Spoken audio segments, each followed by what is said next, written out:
بسم الله الرحمن الرحيم. السلام عليكم ورحمة الله وبركاته. إذا سوينا قد ونكسن يمركله يتحنهني بوجودك. بوجا إنه ما أنت هالكن كسوق هذا إنه وحلا هذا Tuesdays with Mori, an old man, a young man, and life's greatest lesson. ثلاثوينك يا موري وويلير يا أديوين يا عشرة أما 10 وين أو نلاشة أو أبريو. بوجا إنه حقري قراءة يوريها اللي هذا ميت ألبوم. maalin maalmaha ka mid ah Mitch oo hawl maalmeedkiisa ku guda jira baa wuxuu warbaahinta gaar ahaan Media TV-ga ka arkaya professorkiisa uu jeclaa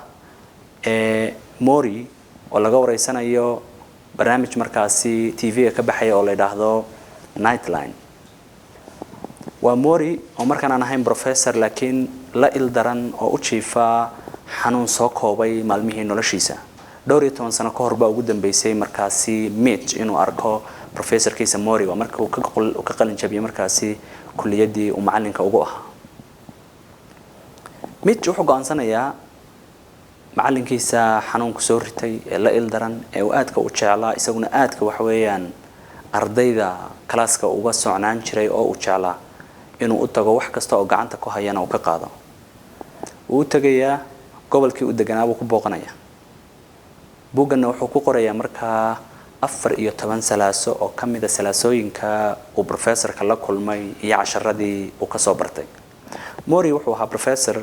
cilmiga bulshada ku takhasusay.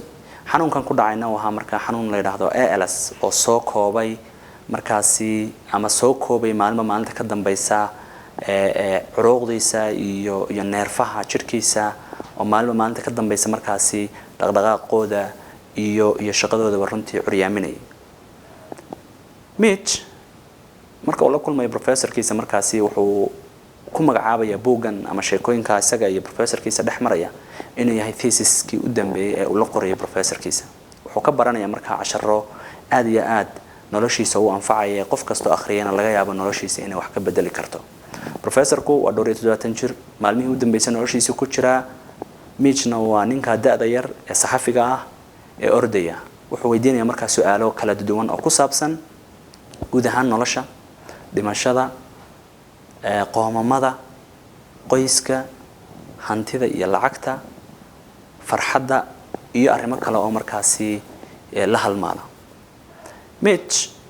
uu qoranaya waana nood gareynaya waana ka soo saaray markaasi buugan u bixiyay Tuesdays with Mori. casharada xiisaha badan leh ee uu Mitch ka baranaya professorkiisa waxa kamid ah oo ka wareysanayo qoomamada waxay tahay iyo nolosha waxay uga dhigan tahay. si kooban professor Mori wuxuu leeyahay qofka bani aadamka ahi wuxuu isku dayaa marba marka ka dambaysa inuu career-kiisa iyo aqoontiisa iyo waxbarashadiisa iyo shaqada uu hayo iyo hantida uu haysto iyo noloshiisa meesha uu joogo mar walba uu ka soo kordhiyo wax ka sii sareeyo iyo wax ka fiican iyo wax ka wanaagsan uu noqdo. laakiin buuri dhaqanka aynu dad ahaan aynu leenahay ee aynu ku noolaanay wax weeye inaanu su'aalba gelin karin waxaan aynu wadnaa ma intaasunba macnaa waxaynu u soconaa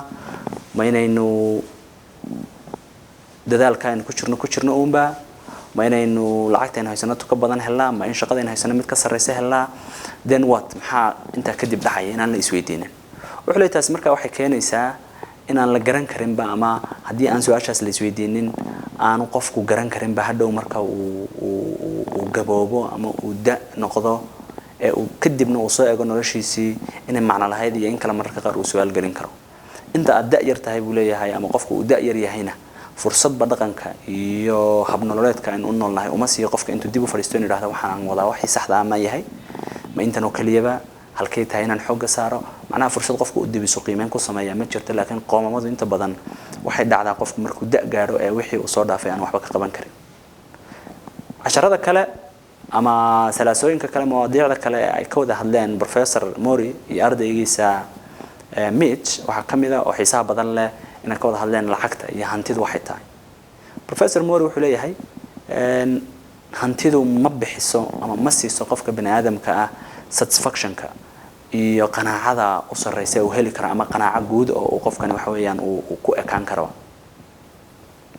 lacagtu waxa keenta buu qofku inuu gaari wato gaari ka fiican raadsado gurigu degan yahay guri ka fiican helo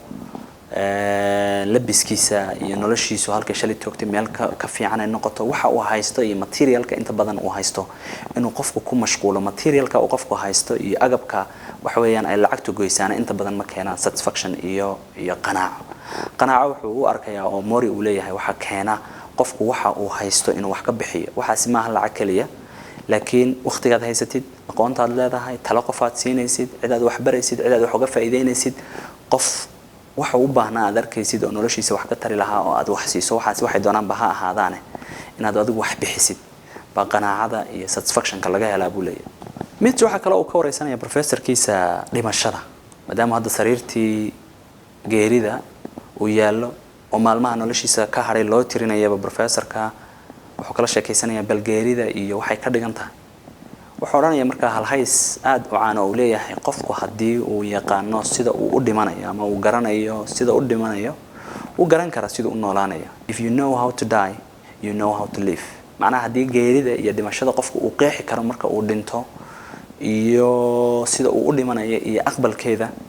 way fududaanaysaa buu leeyahay inuu noolaado macnaha wuxuu ka wadaa wuxuu leeyahay dhamaanteen waynu naqaanaa in la dhimanayo qof waliba uu og yahay inuu dhimanayo laakiin habdhaqanka iyo nolosha aadamuhu inta badan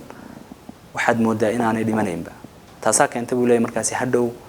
in dhimashadu ay noqoto wax qofkii uu ka baqo oo ka warwaro sidoo kale nolosha lafteedina ay noqoto wuxuu qofkii ka warwaro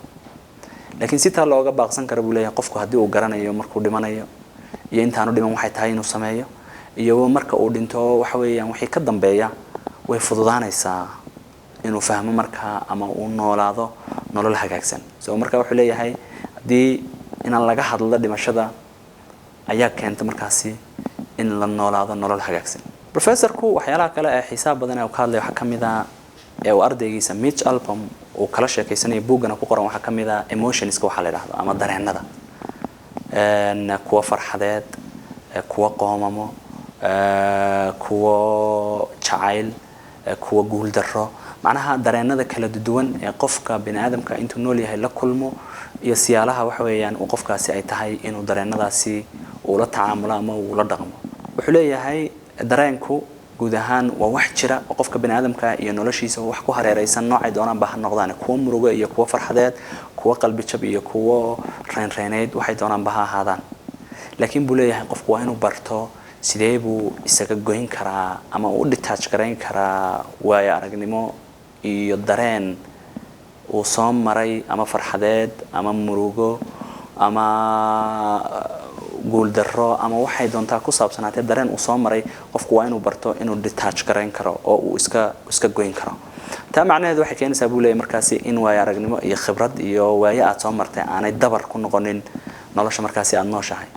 way kugu dhaceen waxay kugu dhacay waad soo gudubtay waad soo dhaaftay detach garee hadda firin hana diidin laakiin xaqiiqo jirtay heed ka soo gudub tan markaasi hadda kula taala ee ka hor taala inaad markaasi aad xooga saartid 14 salaaso 14 mawduuc oo kala duwan oo mid waliba aad u xiiso badan yahay buu ku soo koobaya waa buug aad u kooban tira ahaan 129 buug laakiin nuxur aad iyo aad u qiimo badan wada qof kasto akhri karana aan kula talin lahaa inuu akhriyo Tuesdays with Mori aad u mahadsantihiin buug wadaag oo adduun wadaag